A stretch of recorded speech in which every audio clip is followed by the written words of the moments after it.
and kapow, I get this idea of a perfect wave breaking around an island forever. I got to sit down and have a conversation with the inventor of the plunger, Aaron Trevis, and also CEO of Surflex. I had a dramatic near-death experience where I actually slipped out of my body and was falling away, and there was no bright shining light and friendly relatives. I was heading to the abyss. It's impossible to describe the terror. He was a coal mining engineer, he's a surfer, a husband, and a father, and for the last 12 years he's been developing what I would call is the most revolutionary wave generation technology. I can't even talk about it. Anyway, the pump worked in the end, and so I worked through the night, filled up the lake. It was like so hard. It was beyond. Oh man, and it was a big breakthrough moment. Yeah, it was the big breakthrough moment. His story is radical, it's emotional, and there's some great news in it for both surfers and non-surfers alike. It could be $150 a session, so it could be cheaper than the current tech. But so 150 a session, and you said 10 waves a session. Yeah. $15 a wave. Yeah. Versus Kelly Slater's $500 a wave. Yes. Yeah, that's insane. Yeah. We're good to go? Yeah. Yeah. Thanks for coming. Like I said, Pleasure. This story, like, I had a perception of what Surflex was before I met you. Uh-huh. And then when I saw you speak, obviously super inspired by your story and felt really compelled to just like share it, retell it. Okay. Because it inspired me, and I feel like it could definitely inspire others too. So cool.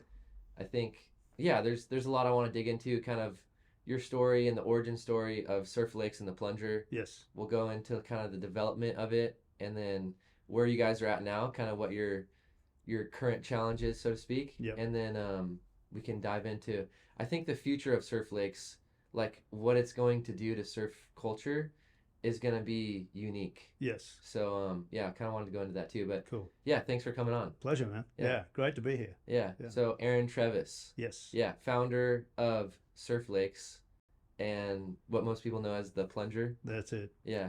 Yeah. Is that still kind of like what people know it as? It is. Yeah. Or do people yeah. know it as Surflex more now? Well, yeah. If they're in the vortex in the surfing industry, they know Surflex. But for many, when they talk about wave pools, go, oh, is that the big plunger thing? Yeah. Yeah, that's it. Yeah. Which is funny too, because it doesn't really look like a plunger. Yeah. I've thought about that a little bit. Yeah. To me, it's like a ship. You know. It's but I think because it had the big tall spire in the first one, which is obviously going to be much shorter in the commercial one. Yeah. It'll look more like a spaceship or spinning top or something. So yeah. But anyway, we don't argue with people. We just let them call it the big plunger thing. Yeah. The central wave device, the CWD is our technical term, but nice. it's not as cool as the big plunger. Yeah. Or Bob for short. Bob. Yeah. Yeah, I like the Bob. That makes sense. The Bob. It bobs. Yeah. I would love to dig into kind of like your, I guess you grew up in Yeppoon? Yes. Yeah, that's where it is, where Bob sits at the moment. So that's cool that you grew up there and you got to build it there. I know, right? When I started this, I was living in Brisbane, and well, I don't know how far you want to backtrack, but the first inspiration, I was living in Brisbane and skimming rocks with my kids. And as dads do, you throw ever bigger boulders in the lake. Yep. And I saw these ripples come out and I thought, wow, they're perfect little barrels coming off the side, you know? So there was this idea formed. Were you surfing at that point? Not much, no. Because Brisbane's an hour and a half to the Gold Coast or an hour drive to the Sunshine Coast. But you knew what that meant. Oh, yeah, no, because going back even further, I grew up surfing in Yeppoon, these little beach breaks and wind swells. It's a bit like Florida. You just surf anything that moves because you're happy to have a wave. Yeah. And some days were totally epic. You know, I've seen double overhead spitting barrels at Farnborough Beach, but with strong offshores. But most days it was, you know, chest high wind slop, you know. Yeah. so yeah, we did that. And then I went to, well, different places. I lived in Canberra. I lived, you know, back in Mackay for a while, and then Brisbane. But yeah, the whole journey was punctuated by this idea. And maybe I should back right up and tell a bit of a testimony, because it sort of leads into how this happened. Yeah, because it's hard to sort of start at one spot. Yeah. So grew up surfing in Yeppoon, went to Canberra to join the Air Force, surfed maybe once Okay. that year. And then at the end of that, I didn't pass everything. Like, really didn't want to be there in the end. It's a long story, but Sure. I come swaggering off the beach at the Capricorn Coast at Yeppoon, to join the military. I had a mullet and a beer bottle, and then you shave your hair and go into the military. It's like, what have I done, Yeah. So I went back and worked in resorts, and then spent the year just surfing and working in hospitality. So, Okay, cool. yeah, so that was fun, sort of hedonistic, lost year. I had no Christian faith at that time. Mm-hmm. And then I moved to Brisbane following a girlfriend that we busted up, and I ended up sleeping on the couch with some friends who turns out they were Christians. And to my great annoyance, I really liked them. It was they were just wonderful people, and this incredible contrast between their lives and all the feral party uni students, because I was studying engineering at the time. And what was it about them that you thought was nice? It's hard to pinpoint, but there was just this sense of peace and love which I felt. Like it was I know now as the Holy Spirit. Then Sure. it was just weird. Something, it was tangible. Sure. But I couldn't describe it. Finger on Yeah. It was just, who are you freaks? Like, this is amazing. So that was a real impact for me. But and they would tell me about Christ, and I'd say, hey, look, thanks. Good for you. But I don't want to give up my lifestyle. And so I fell in love with a lady who's now been my wife for 30 years, and we moved to go work in the coal mines. So I got a job in underground coal mines. So we moved to Mackay in North Queensland, and I continued surfing up there when there was a wave. It's very much like Yeppoon, a sort of wind swell a lot of the time. Yeah. So that's where it happened. And then I had a dramatic near-death experience one night when I was home, and I stopped breathing, and I was alert, but I was trying to fight off, my throat had closed up. And so I reached the point of no return where I actually slipped out of my body and was falling away, and there was no bright shining light and friendly relatives. I was heading to the abyss. You could sense that, or something. It's like I'm sitting here talking to you, and I'm gone. I had full awareness of the whole thing. Okay. And in one instant, I knew that we are spiritual. Sure. There is a God. I had rejected God over and over and over again. You knew this all. It all just came in one moment of truth. Wow. And I had chosen this. Like, there was no anger at God. It was just this smackdown reality check of, wow, I'm gone, and this is what I've chosen. And it's impossible to describe the terror of that realization as you're falling into hell. Sure. And so the only thing I could do in sheer desperation was cry out in my heart to Jesus. What made you think Jesus? Just the Christians that you're hanging out maybe with? or just they talk about no atheists and foxholes, right? Like, when you reach that point, there was no other name, there was no other thing. I wasn't debating, do I call out to, but like, it was just, you had heard of maybe somewhat level of the gospel, or the good news, or Jesus, who he was. I had, but also other spiritual contexts. My dad considered himself a Buddhist. Mum was into white witchcraft and New Age for a while, and there's all sorts of conversations. So it wasn't like I wasn't exposed to other stuff too. What a profound thing. Yeah. So, it wasn't just a cultural thing. Sure. It was very much sheer desperation and the realization that only Christ can pull me out of this. And so when I did that, and it wasn't an audible cry, it was just everything in my being yelling in sheer desperation, And so anyway, I stopped falling. I came back into my body. I opened my eyes, tried to sit up, but I couldn't move. And then I just lay there in this prone state for what seemed like forever, realizing what had just happened. And then my throat released and I could breathe. My head started to pound, and then I could move. As I was sucking in the air, I could move my hands and move my feet. So essentially, I don't know if you'd call it you died, but did you yes, died well, and came back somehow? About as close as you can get to dying. But like I said, when I came back, I'm realizing I'm not breathing and I can't move. Like, I'm just, my eyes were open, and that was it. And so that's when I was sucked in the air, my head started to pound like it was like someone hammering with a. So you realize that I'd lost oxygen. This was a real experience. It wasn't just a bad dream, This was the real deal. And so, once I could move, I swung my feet to the edge of the bed lay there, sat there sucking in the air, and I prayed for the first time in my life and just said, God, I'll do anything that Crazy. you ask. Yeah. So, and I've since, over the years heard other testimonies of people who have had similar experiences and Yeah. encounters with God, and it's the same response where it's this total submission and surrender to the living God. So, what do you want from me? It's the same thing. Does that make sense? There's a whole There's- book on this actually. It's really Oh, okay. interesting. My Yeah. wife got it, but yeah, I've heard the same exact thing. What you're saying. Yeah, because when you're confronted by, God, Yeah. there's no other response but to fall on your face in surrender. Like it's that sort of response. Yeah. So that happened, and eventually I was so tired I fell back to sleep and woke up the next day with this strange sense of peace that somehow it's all going to be okay. I had zero clue why. I had encountered some other Christians in Mackay, and so I'd had these conversations as well. But then the next week I was on a plane going to Melbourne, Australia, and this lovely old couple sat next to me. Turns out they were Christians. He gave me a little Gideon New Testament. He knew nothing of what had happened to me. I didn't tell anyone what had happened to me. You didn't tell anyone? No. Well, what are you going to say? Like, oh, I died last night. I had it's a like- revelation. No. Yeah. It was a negative experience for the most, kind of It was just intense. so intense, and my wife wasn't a Christian. I was like, I can't talk to her. I didn't want to tell the neighbors. Like it just okay. I'll just Keep I it to just yourself for a little while. again I had this sense that it was okay, and I was just waiting for the next instruction. Sure. Right? Because I said I'd do whatever you ask, and so the next week I was given this little Bible, and I sat in this college room in Ballarat because I was going for a week of study there to finish off my mining.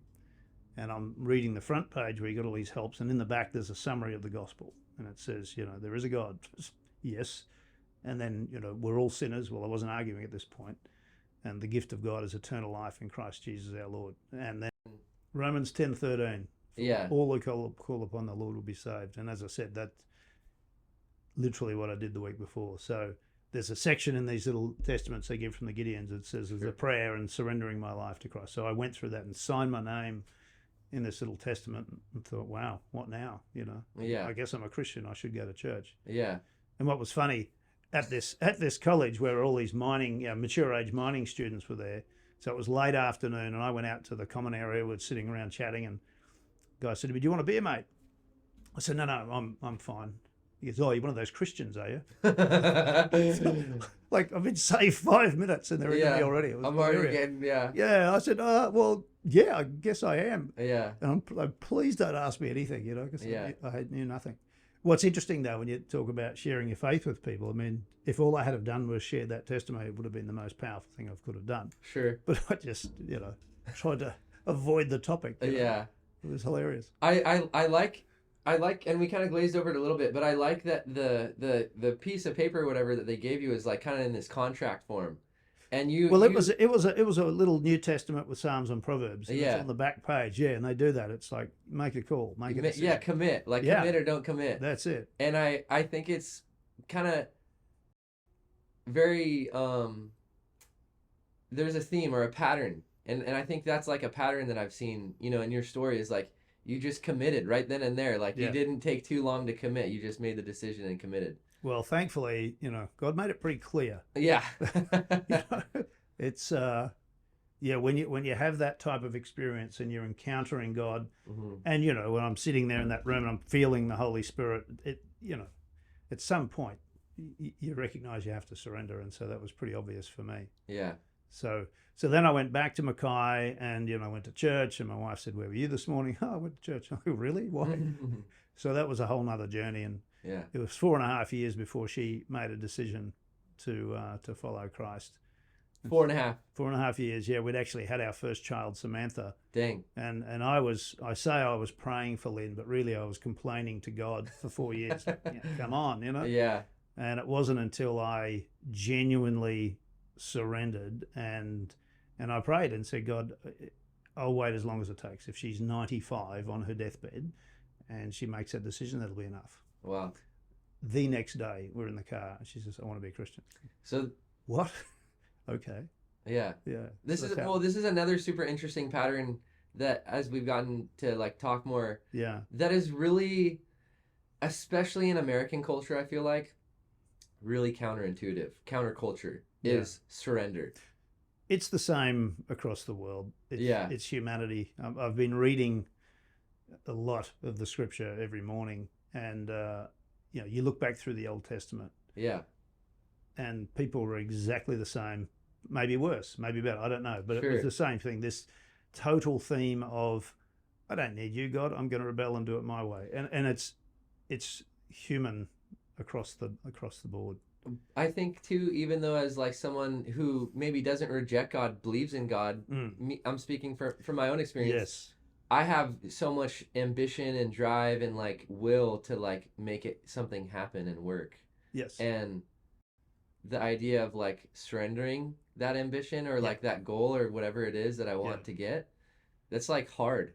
No, it is. And very counterculture. It is. You You're look right. at Elon You're Musk, right. he's like, yeah, I work like 80 to 100 hours a week. Like that's not surrender. Like, and I feel like that's kind of like in our culture promoted. Go work, strive, and the opposite. I don't know what surrender necessarily looks like for you, but it's kind of interesting to talk about because this is a big theme for you. No, it is. Yeah. And please understand, I work hard. It's not that you surrender and sit on a cloud. Like you there's still an enormous amount of work to do. Yeah. But the question is who's got the wheel? What analogy? Who's sitting on the throne? Who's in charge? Sure. Right. And then you are surrendered to God's will. Right. Right. And I had a recent experience. I'm reading in Matthew 19, right? So I'll continue where we were in that story because I'll unpack it. So in the coal mines, right? I've had this experience. A year later, I'm back from shift and I'm tired and agitated and trying to sleep. But you know how some nights you're restless. Yeah. So I'm praying because I'm a new Christian. That's what you do. And I said, God, I'd really love a good night's sleep. And it seemed the more I prayed, the more awake I got. Yeah. I'm going, okay, you're trying to tell me something here. And kapow, I get this idea of a perfect wave breaking around an island forever. Like, oh my gosh. So I sat up till 3 a.m. sketching this out and how it'd make this wave, and it's like the perfect barrel, Yeah. And, annoying Lynn with this concept. Oh, check this out. She's like surfing. Yeah, shut up. You've got no interest at all. And but that was like the first inspiration for this whole wave pool space, because I'm thinking, wow, this would be, imagine that. Imagine if you could push the button and have perfect waves. Yeah. And so I was inspired, but didn't know how to do it. I wasn't an entrepreneur. I was a young mining engineer. And I had another idea for an underground coal pumping system, which was going to revolutionize underground coal. And it made sense to me that, look, I'll pursue that because I'll probably get funding for that. Sure. Right. And I'll make some money and then I'll come back and build my wave pool. Right. That was the bold and cunning plan. So I went down that path. We left Mackay to work in Brisbane because I was away from home all the time. And, that's not a good life for my wife and young child, my young daughter. Yeah. So moved to Brisbane, got into executive recruiting through the big mining boom. At the same time, I'm building up this idea. And in the end, I worked for myself. And we had put together a plan for this pumping concept and won a $3 million government grant. Oh, wow. To do this. And we'd partnered with an engineering company who were going to provide the other 50%. But what we were trying to do was get a mining company to take it on. And we were very close with a company called Mount Isa Mines.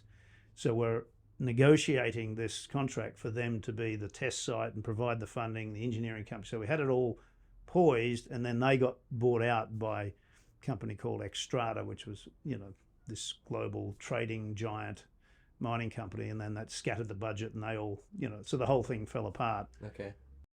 So I was working in recruiting, and then this coal pumping idea, that was finished. So I put that aside and I thought, well, just, wait for the next instruction. And so I joined the Gideons International maybe 2 years after I came to Christ. Sure. Because I wanted to get Bibles to give to people. And so I rang them and said, can I buy some of these Bibles? They said, no, you have to be a member.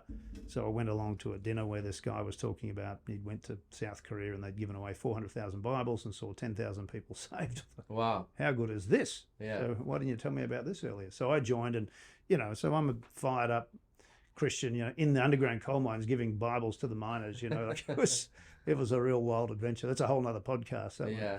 But that was fun. And then, so I'm volunteering with the Gideons and working in recruiting, building a family in Brisbane and think this is good. Kids are in a good school.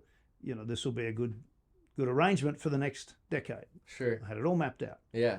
And then we went to this Gideon's National Convention, and sitting on the back row trying to not to pick up, another job or another volunteer task. And the National Executive Director announced his retirement from the role. It was Canberra based. There's a few people that work for the Gideons.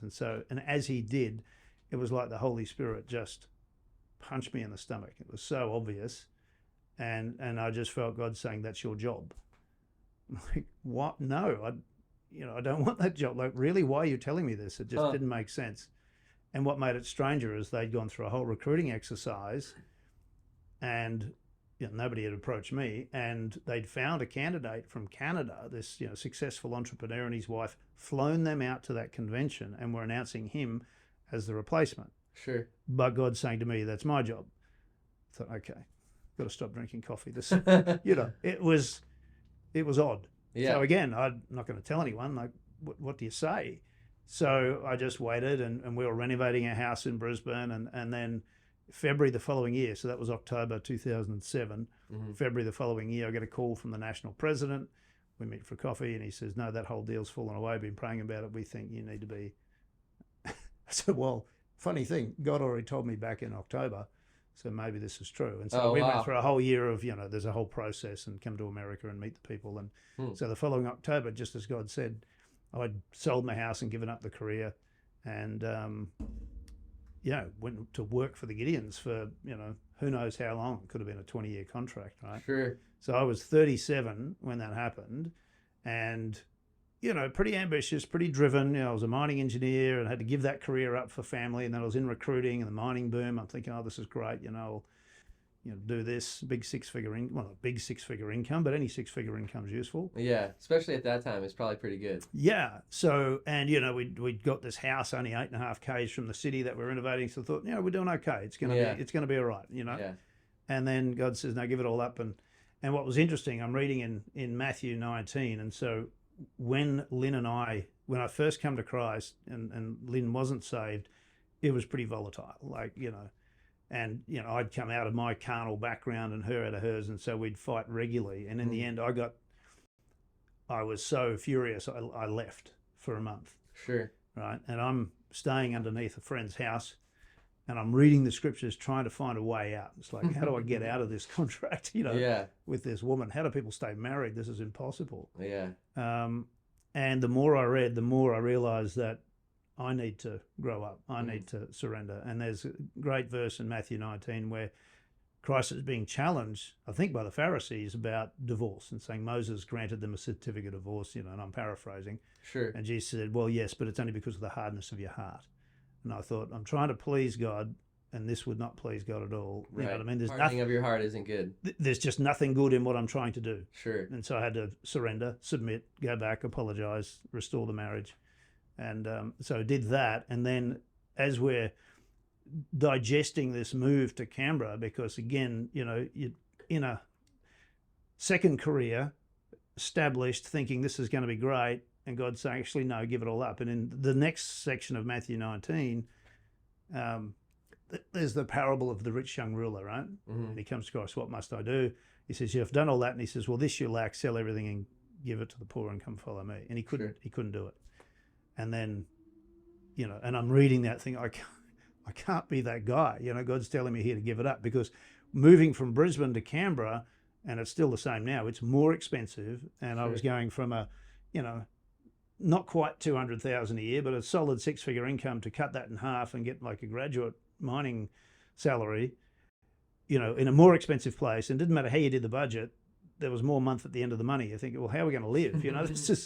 This is, and that could be for 20 years. Sure. So, I had to face Lynn and say, look, we could be broke. I might retire at 58 on a pension, living in a rented flat. Like this is the worst case scenario here. It's not like you can live cheap down there. Anyway, and to her credit, she just said, look, if God wants us to have money, he'll figure something out. So she was very faithful. So we went and did that. So we do all this. We sell everything. We go to Nineveh, ta-da, here it is. And then we I was there maybe 2 months, Mhm. and I'd had this inspiration for the circular wave pool idea, but I thought, oh, forget it. It's not for me. I'm going into ministry. And the Holy Spirit hits me. I'm sitting in the office in my suit in Canberra, and God just said, that circular wave pool idea, that's your assignment. So wait, so you got assigned to be, what was the role for It's the the Gideons? national executive director. So you're running the office, running the team, Right. And you're like the secretary to the board. Sure. So you have the elected representatives. So you're like the CEO, Right, of the nation of Australia, for that for the Gideons. organization. Yeah. So you've got a few thousand members and 100 locations. So you've got like a big business responsibility with a small business budget.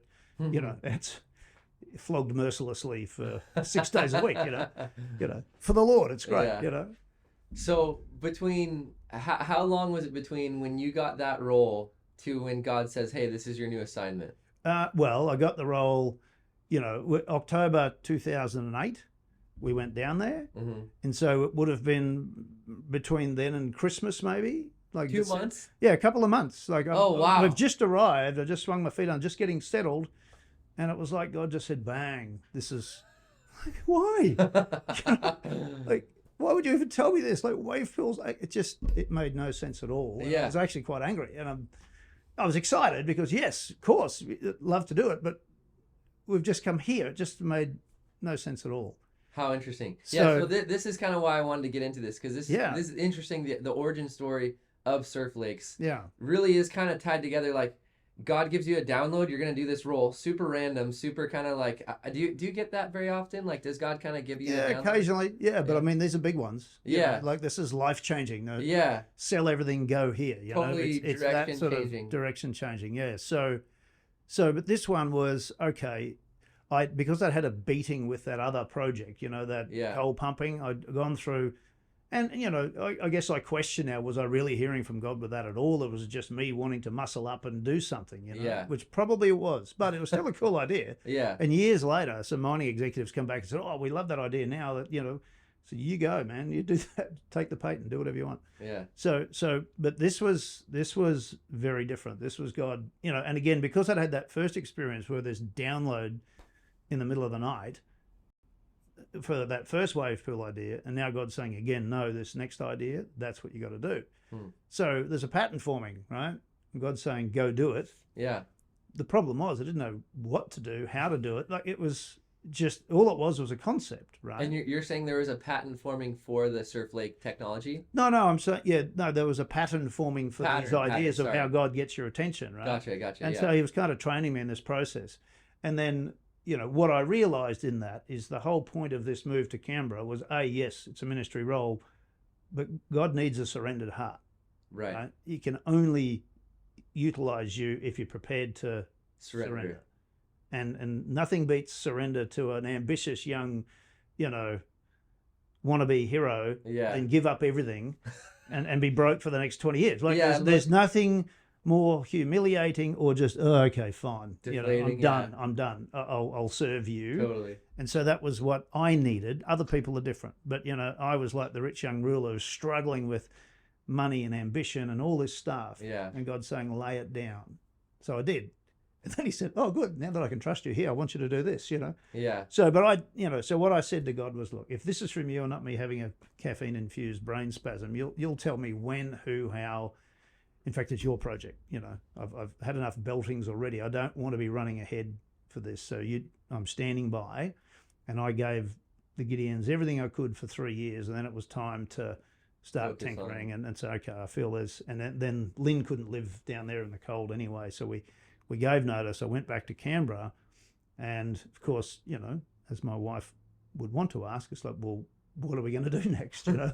You've been in mining, you've been in recruiting and not for profit. Like, what are we going to do for career? How are we going to live? So, funny thing, God's telling me to build wave pools. It's like, oh, really? Okay. Is that how she responded? Yeah, I was waiting for, because, Lynn's pretty feisty. You've met her. And she was a 5 times national judo champ, so I told her with a bit of distance just to make sure I could defend myself. And to her credit, she went, oh, okay, really? Well, here's the deal. She said, look, we must have a house to live and food on the table. So you're not risking the house. Mhm. But go and do your thing. And then what she did say is, because I'd had all these drawings, and she said, look, either you do it or shut up about it, because I'm going to burn all your drawings if you don't get this thing done. So that was the permission from her. Mhm. And I think she's smart enough to know that, you know, even if she didn't give me permission, I'd probably... You couldn't stop. It's like, well, God's telling me to go do this, you know, Yeah. so what are you going to do? So she's very, very good in that sense. So we went back to Brisbane, and then I'm like, right, how does this work, you know? So I got a part-time job in recruiting and was working for the Gideons part-time, doing bits and pieces while I'm figuring out in the backyard pool, how do you make circular waves, you know? Yeah. So it was bizarre, you know, it really, and people thought I'd lost my mind. They're going, oh, he's having some sort of middle-age crisis or something, you know? Here I am, 40, 41, 42. So that's kind of like, in my mind, that's like the origin story of this whole thing, which is super radical, Yeah. near-death experience with God. God gives you downloads, and now here you are kind of in the thick of it. And now you kind of try to go develop the thing. Yeah. And that comes with its own challenges. Well, yeah, that was 12 years ago now, and what a wild journey. So You start in a pool. the backyard pool, just to try to get some sort of, you know, understanding of how it would work. Yeah. And then I had a friend, another Gideon mate, who had some land at the Sunshine Coast, because Oh, that's cool. I need to A build Gideon a prototype. guy. Yeah, another That's Gideon cool. guy. So Ken Ramsey and his wife Jane, they had this acreage, and I'd seen it and it looked very hilly. Mhm. And I didn't think it was appropriate, but he said, "Oh, well, come on up and have a look." And I thought, "Oh, I'll do the right thing. I'll go and visit it, but I don't think it's going to be any good for me." Yeah. So he takes me through this goat track, cross a creek, round into this back rainforest clearing where there's this perfect, you know, paddock full of grass with a rainforest around it with 4 dams with water. I'm thinking, Oh you my kidding? gosh. This is perfect. Like, wow. Yeah. So the deal was he'd let me just, you know, play there for 3 to 6 months and try and figure it out. Well, you know, years later, with 50 concrete trucks and all sorts, we built, you know, a small prototype, and it worked kind of, you know, enough to film it and get a crowdfunding campaign, because I needed some money. I thought, well, maybe if I put it out there, people will get excited. So yeah, can I ask about that? Yeah. So okay, so you go from a pool, which you could probably pull together enough cash on your own, most likely. I Well, would it was imagine. it was a couple of grand, you know. We just built a little cone, and I did a hand-built Right. thing. There's a photos of it, which looks pretty funny, but But to build a small lake, yeah. which is what it was in this Yeah. guy's backyard, probably cost a little bit more. Did you come up with that on yourself? Yeah, Or are it you was- saying you crowdfunded that? No. I had, you know, I had a handful of cash Sure. to do that, and I just, you know, hand built the cement and hand mixed the cement, and Wow. we had this cone that we'd rigged up on it. So it was a few $1,000s, It maybe didn't cost anything super maybe extravagant. 5 or 10 grand initially, Sure. and a credit card, and I had part-time jobs, you know, so I'm Uh-huh. working 2 jobs, doing this on the nights and weekends. Maybe took longer than, a year to kind of put together, Well, and all that money. The kinda- first one was sort of 6 months and because what happened, you know, you've got a circular swell, so you Right. have to then bend that into these waves, and I'm trying to figure out the bathymetry and the shape of the reefs, and it's not like a maths problem. You can't just run a spreadsheet and say, well, I think it's going to be this with the formula. Right. It's almost impossible for me. And then I didn't want to tell anyone, because I had a provisional patent, but you don't want to share too early. So there's the tension of innovation, and why they talk about the 1% inspiration and 99% perspiration, right? So it really does ring true. Yeah. So I'm in there tinkering away, and this hand thing, and then, you know, getting my son to jump up and down on it so I could see, which actually was a major breakthrough, because I was lifting up this heavy cone on a steel contraption and dropping it into the water to watch these waves come out. Sure. And then when Nicholas was jumping up and down Figured out on to this bomb cone, it. well, that's it. Then I looked at these waves, and they were better. And I thought, of course, you know, it just creates the right particle motion. You Yeah. got the trough and the wave's forming perfectly over the reef. And yeah, they weren't perfect reefs, but that was the concept. Sure. And it was much easier to do. And it was just, you know, a silly breakthrough. Obvious now, wasn't obvious then, because Sure. nobody does circular wave pools. So how do you Right. figure it? So anyway, so that was good. And then we needed some serious money, because we needed a bigger prototype to build a proper automated machine. And, you know, And you crowdfunded it? so I went out initially with a crowdfunding campaign. My good friend, who's now passed on with cancer, Danny Taylor, he saw this concept that I'd done up, and he said, mate, he got it straight away. He said, I'm gonna read about you in the paper one day. This is going to be amazing. Yeah. And he said, why don't you crowdfund it? It's such a cool thing. Yeah. I said, but crowdfunding, like crowdfunding was much smaller then. It didn't seem to make sense. He said, yeah, it doesn't matter. What if you'll put it out there, Sure. and that's exactly what happened. We got responses from all over the world, but only raised $1,100 out of the 500,000. So big crowd, no money, right? Yeah. But it was enough to convince my other Gideon mate, Charles Foster, to come in with 150 grand. Sure. Which was that was a God thing for sure. Or he just felt sorry for me, like, because I've got this wild ass concept of it's going to be great, circular waves on an industry that doesn't exist. So it was really a step of faith for him to do that. Yeah. And that allowed us to engage Dr. Chris Hawley and Ingenuity Solutions with Kit Sidwell, and we were building this automated prototype and using that machine to figure out, well, what's the best way to make these waves? Do you push up, push down, up and down? What's the best way to drive the swell? And then Sure. I knew I could shape the reefs. And so that's when, I had to engage the help of the family to come up and mix concrete and work through the night, gooping up, cracks in the concrete. And it was just all hands on deck to do that. And eventually we figured it out. You push it up and let gravity Pull it down, and then you program it so that it works. So the day we nailed it, the electrical engineer doing the programming was magic. It's only small waves, but it went from being this sort of jerky, lumpy swell to perfect swells, perfect spitting A-frames coming. Oh wow, this is it. And then you had this slab bomb, and then what we call Ockie's Peak now, this fast barreling wave and a rolling beach break all at the same time. So it worked. So the bobbing plays a role in the wave quality. The reef also plays a role. Yeah. Was that hard to figure out? Yes. Like developing the reef? Yeah, conceptually it's easy, and I've had people say to me, "Oh, that's the easy part." Easy now that I've done it. Yeah. It's not obvious because you've got circular swells that are refracting, on a constant basis. So you're constantly bending this, and so there's that's the shoaling effect, right, and refraction, and so then you've got how deep to the channel have to be, so there's this very complex arrangement all happening at the same time, and then you're trying to create 4 different varieties of that. Yeah. So no, it's not. It was a lot of trial and error and experimentation, and that's good. This is the failing forward of innovation. Right. You just, the faster you do it, the better. Right. Fail quickly, figure it out, do it again, do it again, do it again. I remember there's a couple, I think they were Australian guys that were making these they were trying to develop artificial reefs where they were like these big dome things. Yeah. And I remember thinking like, oh, that's a super cool idea.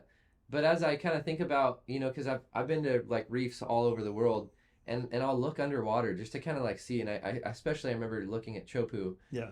Chunky. Well, it just goes from so deep, but then actually where it breaks is actually pretty gradual. Yeah. It's not like this big like dome looking thing. No. It breaks kind of just on this gradual thing shelf. where the wave stands up and then eventually breaks. Yeah. So I can imagine it's pretty tricky to find what is the grade that you need to create, or all those things come into play. It can be too much, too little. Yeah. So what we've done is the closest thing to the ocean. So we've got this storm in the deep water generating the swells. Right. It's just that we've compressed it all so that the way that it works, it creates proper orbital particle motion. So, in the ocean, you've got the energy, right? You've got the swell and then the energy underneath the swell.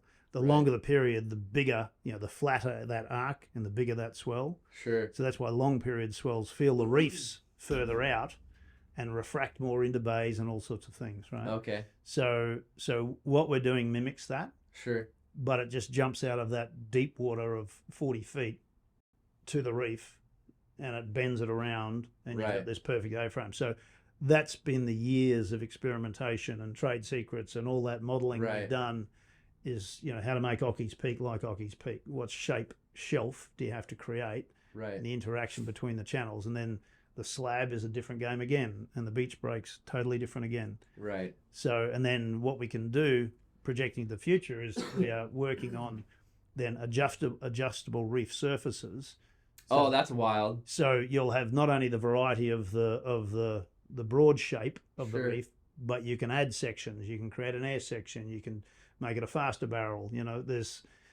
You can't subtract from it, but you can add to it. Sure. So that's next. That's So pretty we interesting. can't talk about that yet so much, but it's Yeah. coming, and the sooner the better. Yeah. Because, the other technologies that have come out, I mean, and you got to remember, this was back in, when I started was 2012. Wavegarden had shown some waves, but everyone was mocking surf parks. It was like, what is this rubbish, What is surf parks? So, well, wave pools. Oh, So right, a surf right, park is a dedicated, Sure. water park, surf park. I've and gone you have down a to, I wave think pool. it's like Yeah. whatever beach down there. They have the standing one, right? Like it's this big wall. They shoot water up. Yes. It. Yeah. There's a flow rider, which is a thin one, and then they have deep water standing waves, which are great. And I could never, like, I surfed my whole life and I Yeah. couldn't figure it out. It was Very very hard. different experience to surfing. Yeah, I think it's But- harder for surfers. I think maybe skateboarders get that faster than surfers. Yeah. But then you go to, like, there was a local water park and they had more of like a wave pool thing, but Yeah. it was pretty small. Like, it wasn't really that exciting. So Yeah. I could see how, at that time people were like kind of writing it off. Yeah, that's it. And then we went. So that was what 2015 or 2014. We did the crowdfunding campaign, and so coming into 2016, it might have been 2015. I lose track of the years. Sure. So 2016, and Ken, whose property I was on. Remember, I went there in like 2013. Sure. So what turned in from 3 to 6 months ended up being 3 years, right? And it turns out they were co-owners, and so there's another owner of this property, and they were trying to sell it, and Oh, dang. they had a bit of a feud going on, and you got this Oh. alien thing in the back paddock. Like, you got to get rid of it, Aaron. It's time. And I'm begging for an extension. Like, please give me another month. And so it was at that point he said, look, from this day, I want that paddock cleared. Right? Sure. I love you, mate, but you got to go. It's like, yeah, I get it. So, and I'd given him some shares. So I'm kind of trying to bribe him to give me an extension. Please let me go on further. So at that point, I'd used up all the favors with the family, all the favors with the engineers. I've got no money, no time, and a half-finished product, and no prospects. And I'm thinking, okay, so what do we do here? But because of that, the crowdfunding and the marketing I'd had an inquiry from a group called Extra Capital in Sydney. So a guy called Wayne Dart, who turned out to be one of the legends, building the park along the way through. So he contacted me, and then, so I'd had this meeting one day with this mining executive who was a surfer. It's just really aggressive sort of character, and just gave me a bit of a hiding really, and I couldn't answer his questions. And I'm praying in the car, God, I need help. Like, seriously, this is going to take a lot of money. I don't even know where to start. So you got to send me someone who can help me take this into the capital markets, right? And then I get back, and next thing there's this email from Wayne Dart from Extra Capital saying we're keen to talk. So, I called them up, and this guy, Ruben Buchanan, who's one of the founders there, and we got chatting. And so then I was sending Ruben, phone shots of these waves, and he couldn't comprehend this. He thought it was the size of a table or something. So who's this clown sending me these? Because he was interested, but it didn't seem credible. Sure. And so we're at the point where, I've got a week and a half left to get this thing done before I've got to flatten it and get off site. Mm-hmm. And I'm trying to find an investor. So I'm praying. I'm saying, God, obviously you're not the problem. I'm the problem here. What am I missing? Like, help me out, because, we run out of time here. And God kind of showed me there was this guy I was dealing with who was supposedly a client down in Melbourne, this aggressive construction guy. It turns out he didn't have any money at all. He was trying to put all these demands on me to do certain things. Jeez. It's like, man, just stop. Yeah. And God said, just as he's, you feel demanded on by him, that's how Ruben's feeling. Sure. So, soften your approach. So I sent Ruben a message, mate, I do apologise. You don't know me. You got no reason to trust me, but I really believe that you're the guy that can help take this to the world. So I'll pay for your airfare. I'll pay for your hotel, right? I'll pay you a day's consulting fee, whatever you need to get up here. But I really believe you should see this because we've got limited time, and I reckon you'll love it. And you knew he was the one because why? Because God said so. Okay. I had no idea, literally no other reason apart from here's what seemed to be a wealthy guy who's keen on surfing. I've been trying to get his attention, and there was no one else. And I prayed, and God said, this is what you got to do. Oh, wow. I said, all right. So I did that, and it turns out he was coming up the next week anyway, flying into the Sunshine Coast, so it didn't cost me a cent. Oh, wow. They're like, okay, so he turns up, and I'd worked at that point 17 days straight Oh man. and trying to get this thing finished because, Lynn had said, okay, I'm not coming up there again. Like everyone was exhausted and broken basically. And the kids just said, no, Dad, it's not fun anymore. We're not coming. Like you can't pretend it's a weekend in the park when you're going to concrete, right?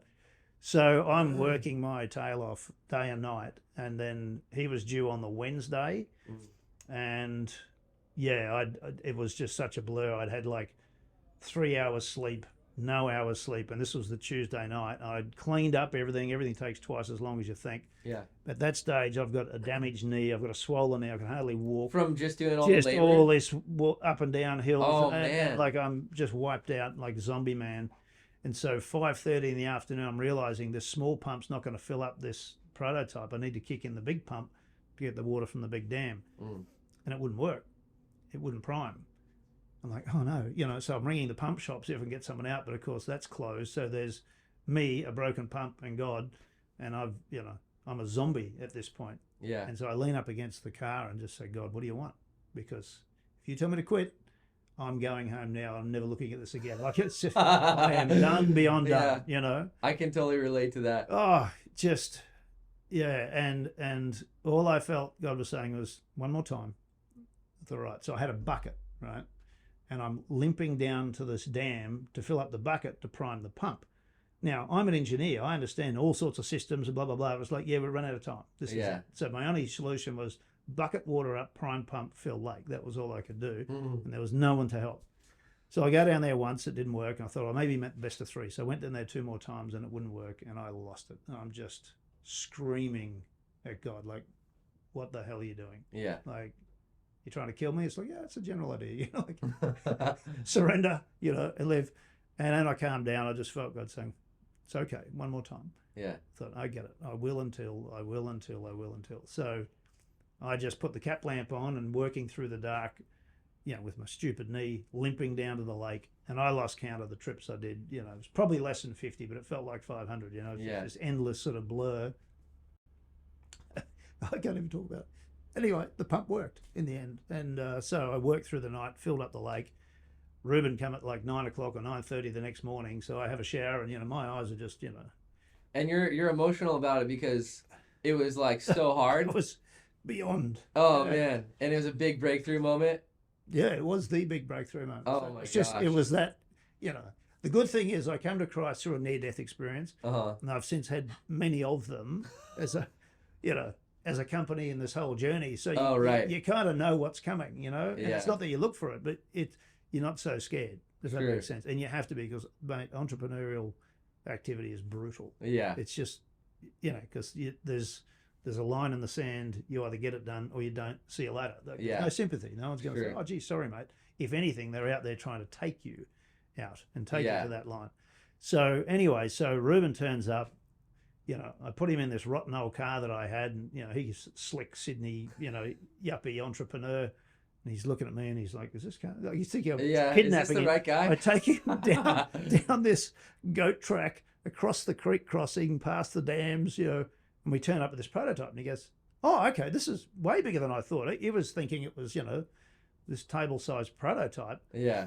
And so I'm praying and I turn on the compressors and this thing just chugs away and makes set of wave after set of wave after set of wave. Wow. So we spent an hour and I'm walking around just pointing out, here's the slab and here's the barrel and and he just went, oh my gosh, like this is how man-made waves should be made. So he signed on for 200 grand on the spot. We had no receipt book, so I'm writing it out on a scrap of paper and we both sign it and take a phone shot. Yeah. And he goes off, and the next day I'm bringing excavators, we flatten it, and that was Thursday.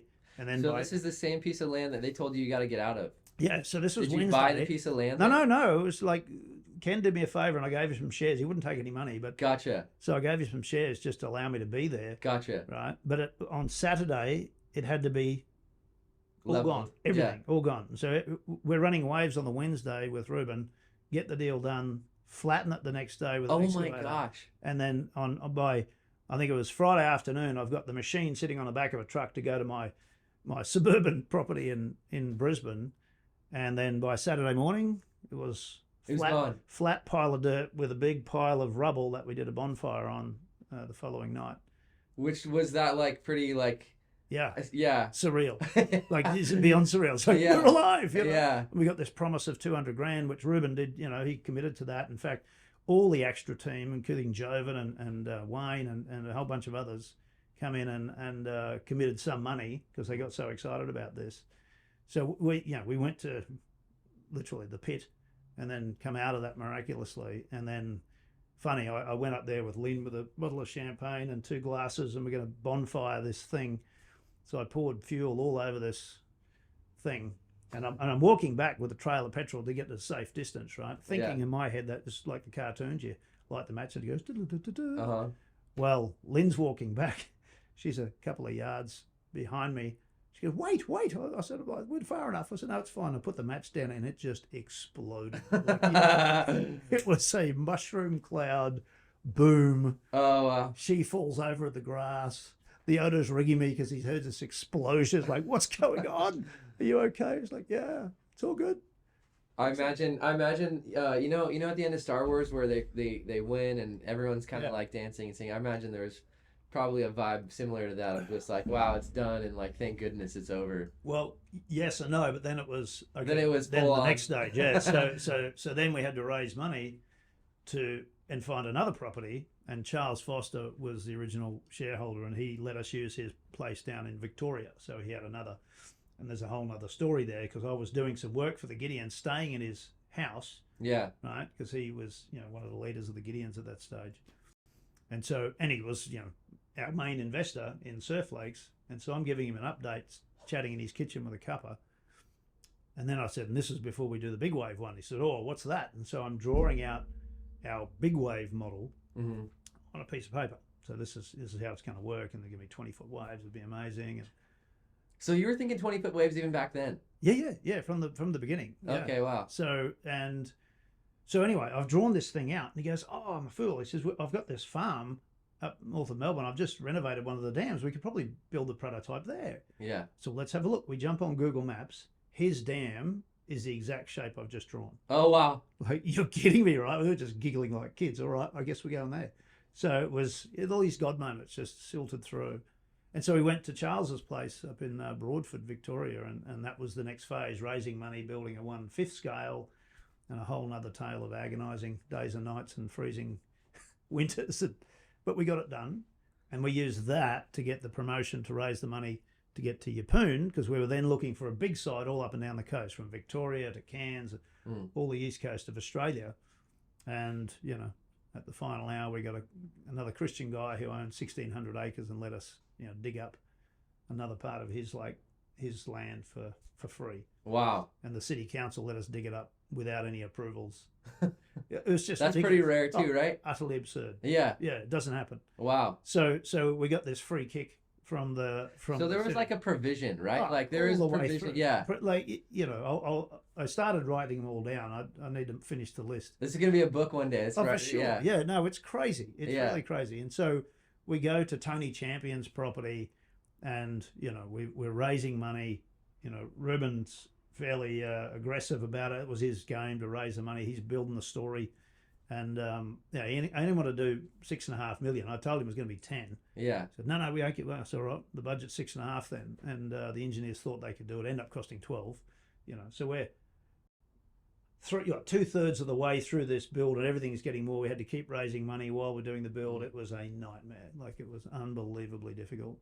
And so through that process, Ruben and I were feuding every day because, I'm a born-again Christian. He's a fire-breathing entrepreneur and just wanting to say X. I'm thinking, no, you can't say X. That's not true. We've got to do this. Because he's a salesman. Yeah, he wants to sell the dream. And he's very good at selling the dream. I'm just sort of putting the brakes on, saying, well, yes, as long as it's within the boundaries of the truth. You can't tell the truth in advance. Yeah. Because, so there's that sort of tension. Yeah. But, without Ruben, we wouldn't be here. He's done an incredible job. It's just, there's this good working relationship. But do you feel like, looking back now, do you feel like you're sort of like kind of guiding Ruben, like the partnership was complementary, like you kind of put brakes on things and he kind of like accelerated it? Yeah, that's right. He's the hunter. Yeah. And I'm the farmer trying to make sure it all stays works in shape. up. Yeah. So we don't get sued and it all works, and it's all of that stuff. So yeah. So in the end, it worked out worked out. Well, it worked out. We got the thing funded, Yeah. and then there was the final piece of assembly.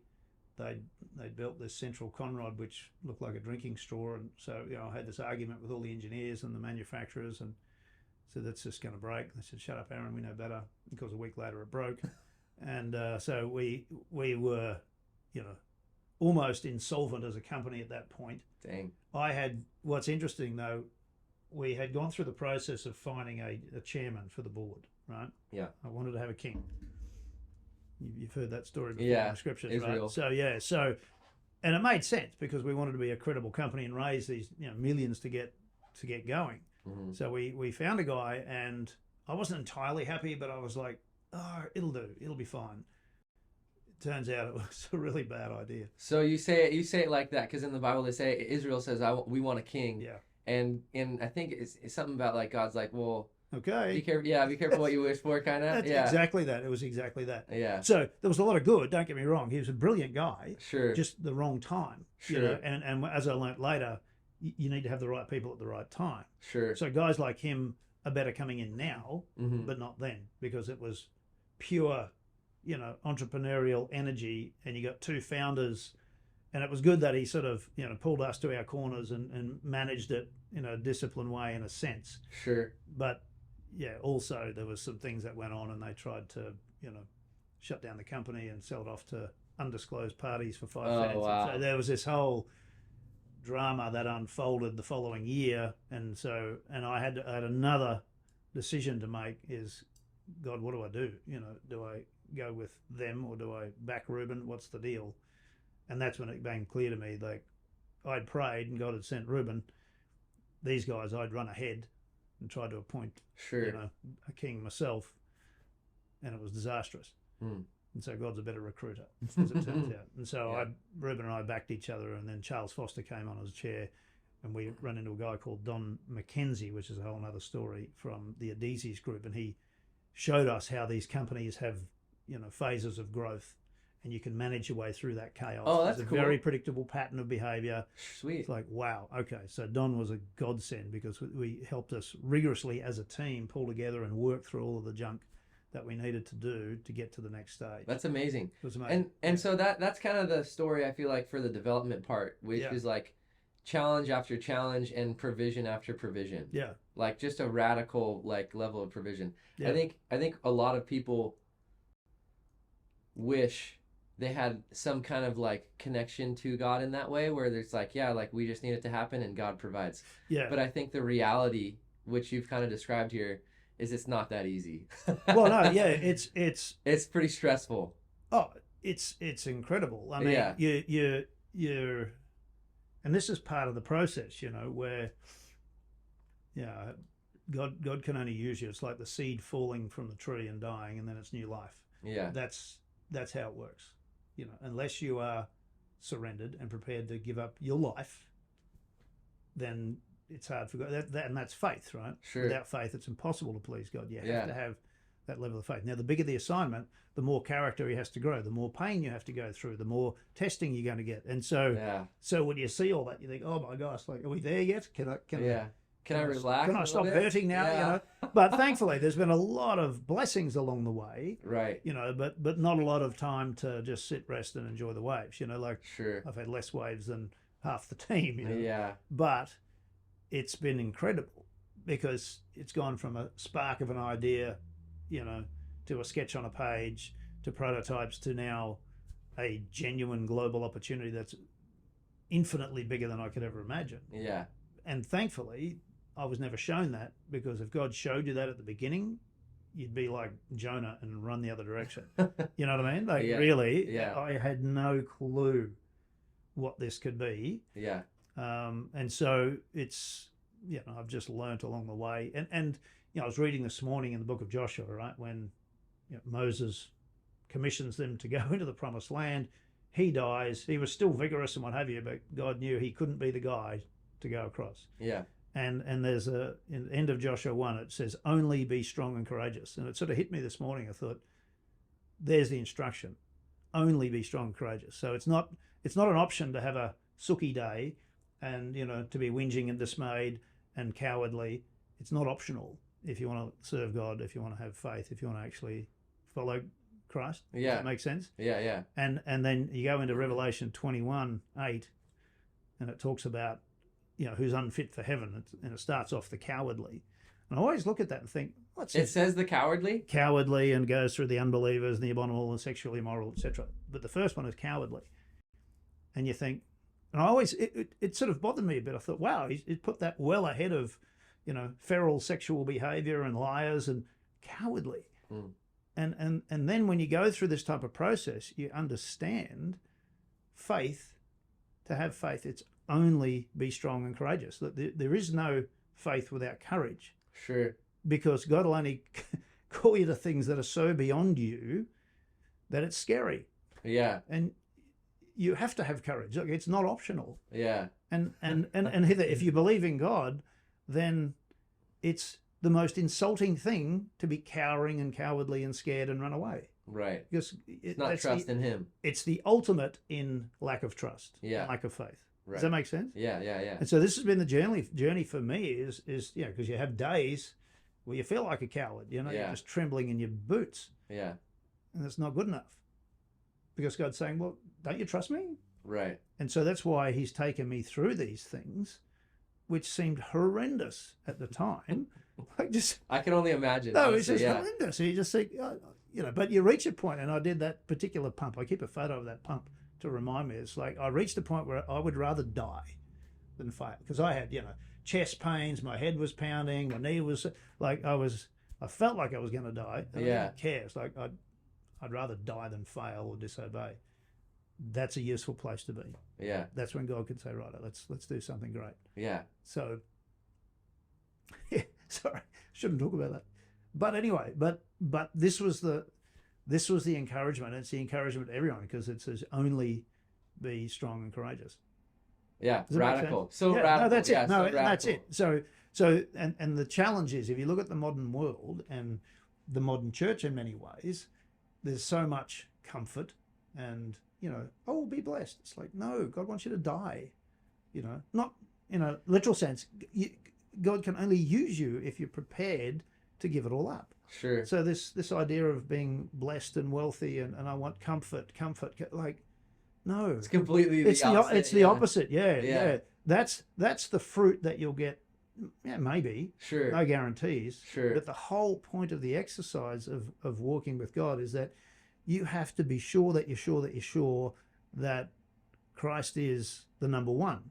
Now, yes, we need food. Yes, we need a place to live. We're not stupid. Sure. But that has to be the fruit and the byproduct, not the end game. Right. Does that make sense? Yeah. Yeah. Definitely. So it's an interesting paradox, because when you exercise that faith and work ethic and what have you, God will bless you. Sure. But you don't necessarily look for it. Right. I really don't care what car I drive. That's not totally fair. I mean, I drive a second-hand good car, but I don't want to spend money on it. You like the idea, and I had a friend that's got a Porsche and a Lamborghini. I went for a drive in the Napa Valley with Napa Valley supercars. I like speed, but would I buy one? It's like, sure, probably not. Yeah. I just can't see any world where I'd be spending that much money on a car. Yeah. Just for the fun of it. But Yeah. driving it, absolutely. It was wild. I had a great time. So there's that sort of tension, because we're in the world but not of the world. But through all of that, that's been the thing for me is growing in courage, and it grows you in discipline and character, whether you like it or not. Sure. It's like, well, if you want to go there, you're going to have to take the jump, Aaron. And that's when, like last year, when God said, I was over here so many times in America, and I just felt the Holy Spirit say, you need to be here. Yeah. Saying, all right, another big step of courage, right? Yeah. Hey, honey, guess what? We're moving to the States, So thankfully Lynn came with me. She's got plenty of courage. Yeah. But it's frightening. Yeah. But it's worked, and yes, we got lots of challenges. We need cash, we need investment, we've got, projects that need money all over. But that's just another step of courage, and I'm convinced that will come through, and God will deliver in ways that I can't even see yet. So, and that's kind of the thing I wanted to talk about next was, the development was obviously super rigorous. And how much time do you have? When do you have to? Okay. Yeah. development super rigorous, but there was provision, and it sounds like also a lot of trial. And where is Surf Lakes currently? Because I feel like, I know a little bit of the behind the scenes, but most people are probably like, well, what's going on? How come we don't build one yet? That's Like, right. where is it? Yeah. Well, we built the technology. We've got 2 patents, and so it's a real thing. We've confirmed the technology works. Right. Through that process, of course, the whole industry has taken off. Surf parks are a thing. Sure. Wave Garden started 10 years ahead of us. Kelly Slater was in 2015. He launched that wave, and Kit Sidwell and I were in our 1/10th prototype of the Sunshine Coast. Yeah. With spanners in the summer heat, and Kit was looking at this on his phone and went, "Oh my gosh, what does this mean for us?" Yeah. And I remember saying to him, I said, "Mate, mark this moment in your life. Remember this moment, because he has ignited something which will, Kelly Slater, you're talking about? Yeah. When he launched his wave and the internet exploded, and everyone's got wave pools can be good. Yes. So he's launched something which will create a hunger around the world. And in his case, it's really just for the uber rich. It's one way back and forth. Brilliant. I think it's amazing. Right. But it's hard to multiply, 1,000 times. We've got the model that can take waves to the world. Right. So Kit, he's done everyone the biggest favor. Thank you, Kelly. Like literally. And so that was a key moment in time for us as well. So anyway, the industry took off, and so it started to become a legitimate thing. And then there's a surf park summit now every year, and so we're a part of that industry, if you like. But everyone's saying, "Well, hurry up, let's go." So we licensed the technology to different developers who were promising us, "Give us a great deal. We're going to go first. We're going to go first. We're going to go first," because none of them have yet. Sure. For various reasons, and some for good, some for evil. But in the end, we got our one at the Yeppoon with a full development approval, so it's ready to go now, and we're out raising debt and equity on that one now to do it ourselves. Sure. Which was what I wanted to do originally. Sure. But, when you got investors with a gun to your head that say, "Well, no, you'll be licensing." Okay. Yeah. Let's go license. Right. So, which is still the right thing to do at the time, but there's much more value in owning them. Right. And developing those and managing the brand. And so now. This is the crazy thing. You go back to Matthew 19, right? And I was reading through earlier this year where, in that chapter, saved my marriage. God sent me on an assignment, so I surrendered money, basically. Don't care anymore. Money, time, energy. Yeah, that's it. So give everything over. And then when you read through that, and the disciple said to Christ when he was talking about the rich and unreal, he said, "What about us, Lord? We've left everything to follow you." Yeah. And it says there, and I'm paraphrasing, but basically, those who've left houses and brothers and mothers and sisters and jobs will get 100-fold return in this life and the next. And I never really paid that any attention because it was too beyond what you understood at the time. I'm selling everything, I'm going to be broke. So when am I ever going to get 100-fold return? It didn't matter. It just wasn't on the radar. Yeah. And I'm reading this, you go, "Oh wow!" Do a quick calculation. Already. Yeah. It's over 100-fold return for what I gave up. Amazing. And you think, "Oh my gosh." You can trust the scriptures. You can trust God's direction, even when it seems like you're heading to certain death, Sure. Like, okay, I trust you. Yeah. So it's very cool. And again, it wasn't about that, it was, for me, it's just the fact that we've surfed waves that we make is like the coolest gift ever. And it's also, there is a really, we are material people, yes. We're not totally separate from the material world. Yeah. And God's a good God. He, if you give something, he's good to make do on that investment. Absolutely. Yeah. But that's he's the not process like an evil of God. Yeah. It's, and so we've done that all the way through in terms of tithing and giving, I've tithed on credit cards way too often. Oh, well, yeah. You go, "Oh, okay, this is really trusting here." Yeah. But, it's, you can really trust him. So one thing I kind of wanted to bring up, because I haven't actually gotten to ask you this, but I wanted to, was, okay, so one of the current challenges is the old, what do you call it? The foundation of the Yeppoon surf lake. The liner. It's broken up. It's kind of a liability. You can't. Yeah. So you have to rebuild it. That's one of the challenges. We've got to rebuild everything. Yeah. And that's going to cost what? $40 million US to get that open. Versus building a brand new one would cost approximately. That $40 million is for everything to get that site open. Might be 45 depending on the road. There's but in that ballpark. Whereas a new one over here, it'll be 65 to 70 for the machine, like for the working surf lake.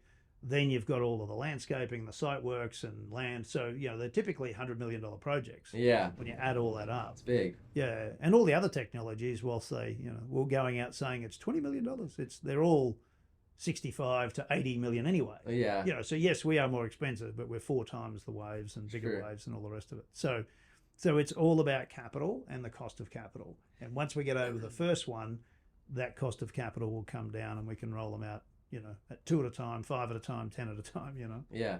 And so even though there's guys that probably have well above that kind of capital, yeah, you don't necessarily, I imagine you probably don't have that kind of capital liquid. Like it's probably wrapped up in something else. Yeah. So what you typically would do is you go to a bank and say, hey, I want to build this $100 million project. And the bank's going to say, well, you need 20%, $20 million to kind of throw down on it. Yeah. And so that's kind of been the problem, is because there's not a financial model in place yet for this surf lake thing. The bank is like, well, we can't give you that loan. Like there's no model for it yet. No. And that's it. And that's the challenge. Yeah. So we went through COVID, inflation went through the roof. So, our product doubled in price at one point. It's come back down, but this horrendous sticker shock of California and Australia, everything, steel tripled, concrete went up, and that just happened to be the timing where we were getting our price. So that forced us to do some value engineering, which again is a blessing in disguise, because now it's come out much better, the team are better, and we've got a better product for it. Right. But it's still expensive. Right. So, but expensive compared to what? When you look at what it can produce and what it's going to do from a property development side. And people are realizing now that, what we're talking about, you look at San Clemente, and I've been in houses here that just a nice normal house, and you find out it's a $5 million home. Yeah. And there's one down here that's $55 million home because they're near the beach. Waterfront home, there's this great premium all around the world, doesn't matter where you are, on the beach, near lakes, near rivers, waterfront is the premium. We are creating waterfront property. There is a little more to it than that too. Also, right? Like there's community that you create around it. That's right. There's business that you create around it, because there's there's waterfront property all over the world that isn't necessarily $1 million property, but what that creates is what you're saying. Yeah, is very valuable. And we spoke to an investor this week who said, no, you will get more than beachfront property because of that community. Right. So we're curating a perfect beach community, but you'll have perfect waves at the push of a button every day and every night for hopefully the rest of your life. And you think, what is that worth? Yeah. We don't know yet. Right. But what we're seeing is some serious interest increase in values, and people are, buying $100 million memberships at other parks. Sure.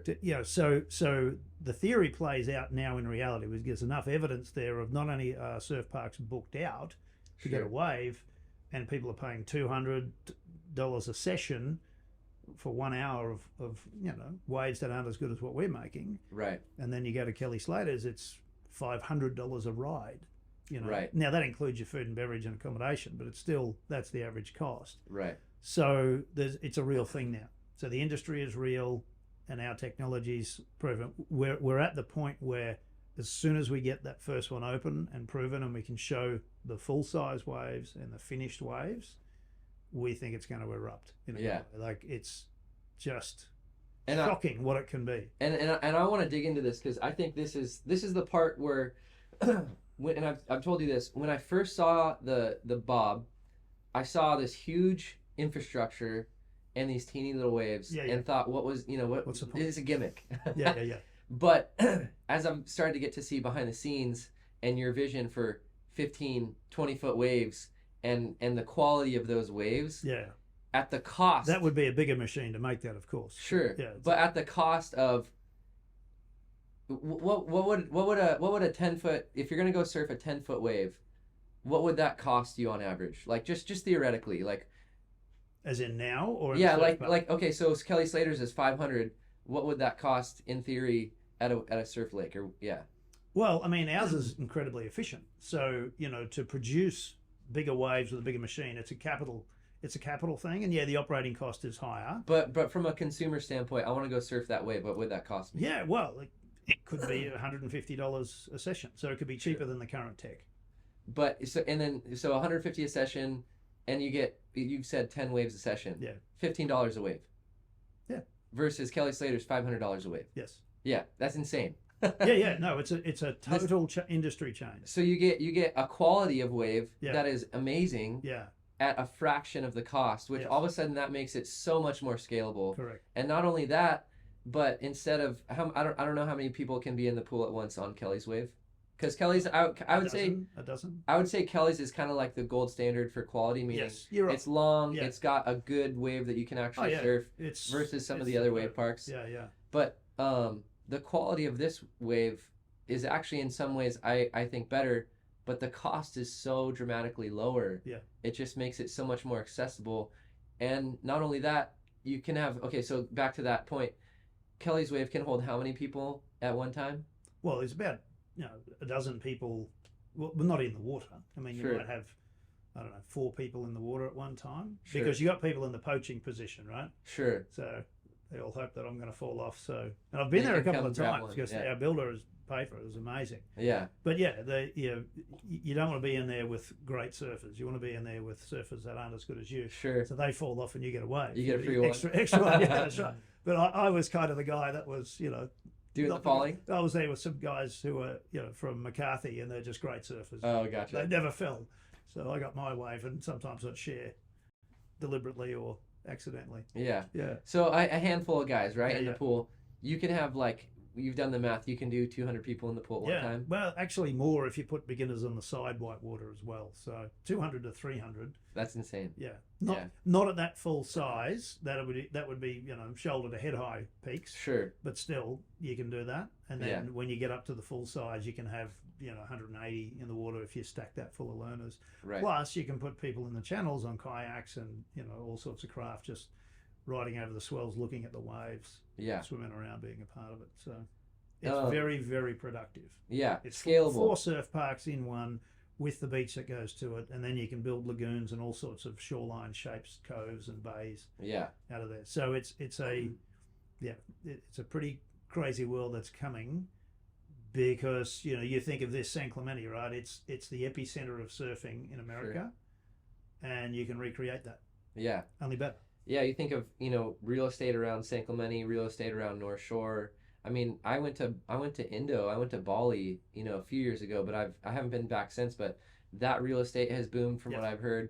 It's very Sydney, predictable. Gold There's Coast, a pattern here. Yeah. And it's very reproducible. Yes. So now you're basically building the wave, the epicenter, the core of what people gather around. Yes. Um, So you can build a whole community around it, and we're seeing those requests now from billionaire developers who have 17,000 and 18,000 acres that they're building new cities, right.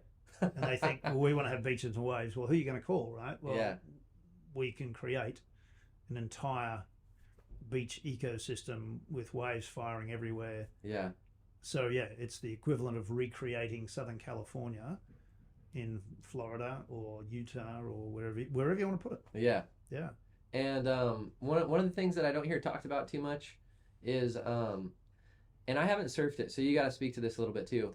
I haven't surfed any wave pools, other than maybe like Wild Rivers had like a really rinky-dink one. Sure. But when I surf at Trestles, the wave will bend and bowl around the reef. Yes. And so there's a different feeling when the wave, you can do a turn and the wave kind of bowls back, Yeah. which is what Surf Lakes does, because of how you make the surf and also how the reefs are. Yeah. Versus Kelly Slater's wave, I think of it more of as like a Rincon.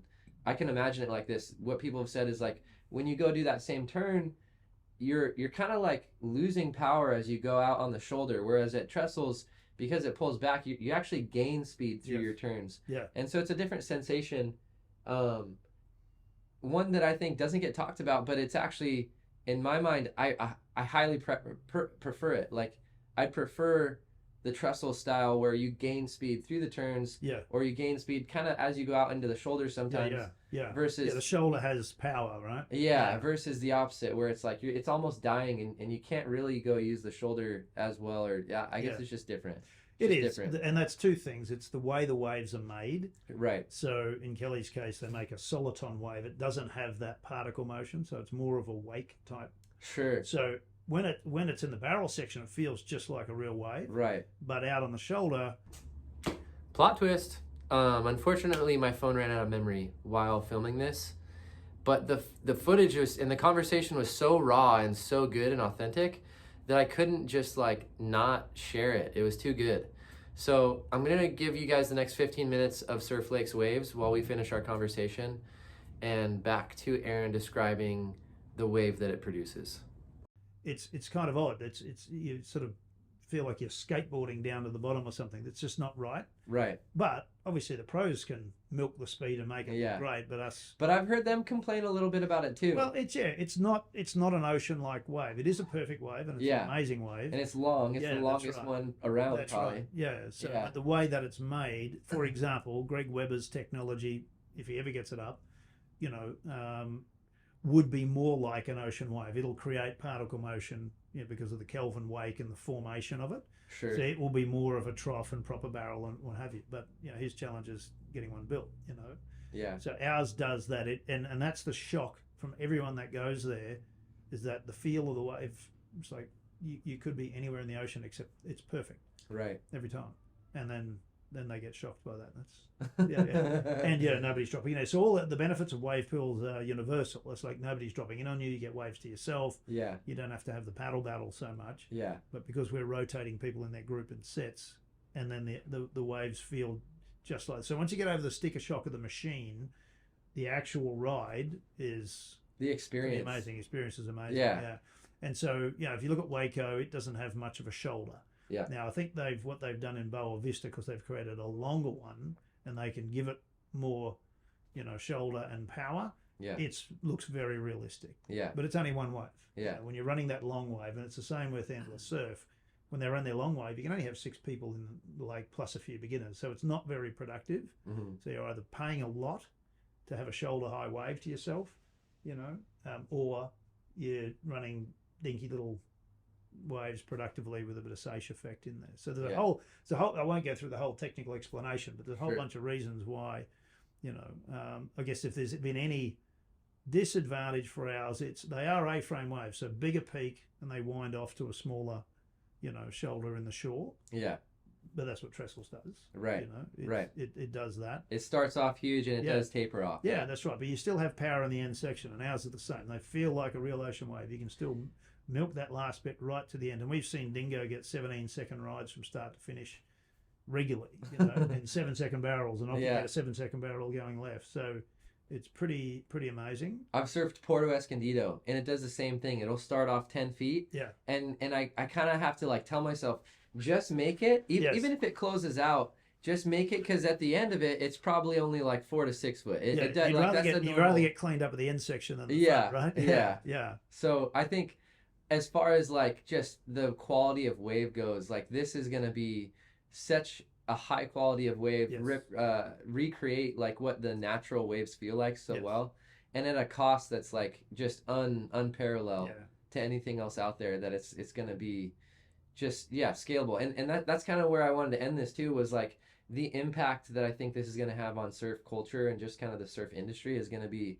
really profound, because you get rid of things like predators, sharks in the water. I bought a shark bands, but I still I don't think it's guaranteed. I'm sure it's helpful. Get rid of predators. The whole crowd thing. I grew up in surfing, so I feel it, but it's not as intimidating as someone who, like my friend Chris, who's came from North Carolina and really it just intimidates people. It really does. It intimidates me. I mean, it does me too. You're a better surfer than me, so you're probably less concerned. But I just get a bigger board and look like a grumpy old man. Bring a gun to a knife fight. That's right. Yeah, that's right. But you get rid of that factor, because there's not all the ego or whatever, all the aggression fighting for waves. Yeah. You get rid of that. You get rid of I don't know what the water temp's going to be like. It'll vary. So it's typically warmer in summer and colder in winter because it's a smaller water body. Sure. But at least you can provide, water heating. Sure. You can, in our case, you could have an overhead heater sitting where your takeoff point is. That's cool, You can, if you're in the middle of winter, you could be sitting in the hot tub because the waves are going in 60 seconds. You wait, you paddle out, then catch your cold plunge wave, and then go back and sit in the hot tub. So it's very civilized. Very user friendly. Very user friendly. Yeah. So I think so the water can be colder, and you're not sitting out freezing to death waiting for the next set, which might come who knows when. Yeah. You just know exactly when the waves are coming. So that's curated experience. And I shouldn't say you are gonna go put these things in cities, like in Texas, in probably Tennessee, in Florida, wherever. Like, all of a sudden surfing isn't gonna be for the coastal communities. It's going to be for the whole nation. Yeah. And that is going to... We are looking at properties now in Texas, which is a lot cheaper than California. Yeah. So, and it's that sort of shift where what if you could have perfect beach communities with perfect waves in this area here? Yeah. And then project that forward 10 years, what does that change? It changes a lot. The surfonomics. It's why do you have Southern California? It's all about the beach. Right. Yeah. And I think, why should surfers care? Well, I think the surf industry historically, and I'm honestly, I've been sort of separated from it, but I'm kind of like am getting more exposed to it now. Yeah. There's not a lot of money to be made in the surf industry, and my theory is because there's just not a lot of surfers. Like even though there are a good amount, it's not a nation. It's not like soccer, right? It's the biggest game with the biggest money, the biggest stadiums. It's got because there's a massive global infrastructure for it. Yeah, and there's a huge audience. Yes. There's a big audience because it's all over the country, all over the world. Surfing's kind of limited to the coastal communities where there's money. If you don't have the money, Brazilians, where 49 million of them watched, the finals of Trestles. So, so they love their soccer and surfing more than anyone. Sure. But now you'll have that seeded everywhere because China is just discovering the beach. Right. Right. South Korea is just discovering surfing. You go to across Europe, and so the audience the audience is now global and growing. Yeah. And we'll play a big part in that because surfing waves will become a commodity, right? They're not just going to be this rare thing that you got to pay $500 a ride for. Yeah. They will become, and to the point where we have models that we've shown where if you do a public-private partnership with a city, for example, they might give you the land, but on Saturdays you've got to have free waves at one end of the lake. Yeah. We can do that and make wonderful profits. Yeah. And make it a really great experience and a great investment. And you can have free waves in Dallas, on a Saturday. Now, you'll then suffer the same problem of the crowd and the lineup on that free, and that'll encourage them to book a session and so forth. So it'll be good for the surf park to do that from time to time. Sure. But there's all of these opportunities are coming. In America, there's like 180 million people that do 2 billion beach visits a year. Sure. Right. Now that's inland beaches as well as the coast. But I didn't understand the scale until I lived here, as I have now for a number of months. And you go to the beach and you can't get a park, you got to pay for it. And it's like, oh my goodness, there's a lot of people with money that want to do stuff. Yeah. And if you can bring the beach to them and they can book ahead, so they got car park done. Right. Here's my beach corner with my shade at Cabana done. And then I guarantee that I'm going to get 2 hours of perfect waves. I mean, that's the dream. Right. Right. Why would you not bring your family, hang out for the day and get 2 or 3 hours of perfect waves? It'd be the best day ever. Right. Right. So anyway. So yeah, I think like what you mentioned is there's going to be so much opportunity because there's going to be so much of a new audience, and I think it'll be kind of interesting to see surf culture actually change a little bit because now it's kind of been this sort of like the guys who've been there for a while sort of dominate it and have set the culture, but it's already becoming mainstream. I mean, you've got millions of people who wear surf gear that don't even surf. Sure. So there's already the desire for the lifestyle. Now it'll actually bring the waves to them. Yeah. And so it is going to change. And I guess this is the responsibility that we carry with it, is to how do you do that in a sustainable way, economically, environmentally, and for us, our vision is to create a healthier world through surf communities and technology. So we want to see people, because who's the healthiest people the hardcore surfers, right? Sure. If you want to surf well, you got to be healthy. Sure. Right? And you look after your diet, your stretching, your exercise, your mindset, the whole thing. Right. And you see people. I mean, I had the privilege of surfing with Tom Curran up in Morro Bay, and he's in his 60s and just rips. Yeah, still really healthy. Okay, 3 times world champion, yes, but I've seen how many other sports do you see world champions who now can't fit in the chair. You know what I mean? Like, Yeah. whereas surfing is a lifelong obsession that you can keep doing forever. You just get a Right. bigger and bigger board now. Yeah, so that was inspiring. I mean, he's amazing. He's had You a know, lot of Oki's the longevity. same. Oki's really looking after himself and just ripping more than ever. So Yeah. so that's, you think, all right, project forward 20 years. I want to be better, surfing better than I am now, Right. and that can happen. So Right. that's cool. Yeah. Yeah, And there's a lot of longevity versus other sports. yeah. Yeah, which is really cool too. I need to go. Gotta get out of here. Okay, Yeah, cool. yeah. Let me finish with this. Yes. And this is an answer for you. What do you want, like, if you could, because you're gonna go create this thing, Uh-huh. what do you want the culture to kind of like look like? Like, Yeah. have you thought about that? Yeah, Like what you're absolutely. trying to create? So that health piece is important. Yeah. And, you know, from a Christian perspective, you know, we've got a motto in the team: everyone gets a break. Right? Sure. So yes, that talks about the waves, Yeah. but it's also, how do I communicate the Christian concept of grace, Sure. which is undeserved favor, Sure. right? I don't deserve God's favor. Like, I was a wretched, feral man, and He rescued me out of the pit, right? That's the reality of it. And, you know, without getting dark on humanity, humanity's pretty wretched if we're honest with ourselves, Sure. right? It tends So there's a to desperate kind of need. go extreme and become kind of wretched. If it's like that. If you're not surrendered to God, you've essentially become Satan, where you put yourself in charge and you Sure. want to run ahead, and that's a really dangerous place to be. So you want to have that. So, but that grace is then our responsibility to play out to others, right? Sure. How do you make it so that it's the best thing ever? It's the best deal ever. They bring families together, and you see people getting healthier rather than stuck on screens. Suddenly, there's a pathway and a community that are helping you become all that you can be, Right. just for a fun's sake, you know. And then you've got all the adaptive surfers that are coming in, where they just find it hard to access the beach.